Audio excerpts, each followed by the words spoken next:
Well, good morning. It's Mark Weiss. I hope you are having a good day today.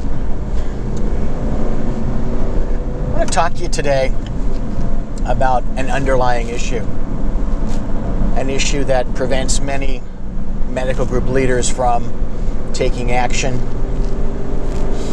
It's a simple one. It's basically one of fear. One of a fear of criticism, of what are people going to think, whether people in your own group, whether it's your colleagues in another group, whether it's hospital administrators. What are they going to think about the action you took, whether it's successful or whether it fails? It's the fear of criticism. It sounds simple, but unfortunately, in my experience over the last 4 decades of working with medical group leaders, I find that is often what holds people back.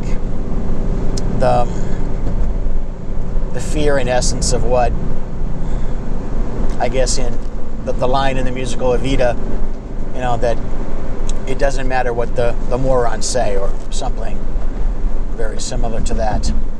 Yes, I know that Ms. Perrone and her husband turned out to be dictators. That's not my point. Don't shoot the gift horse in the mouth. But think about that. Make decisions and take actions that you, as the group's leader, believe are best.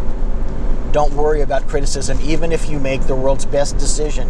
Someone later, with 20/20 hindsight, is going to criticize it. Just think to yourself that you know how to make the decisions, you're in charge of making the decisions, and if they don't like the decision, well, just bleep them.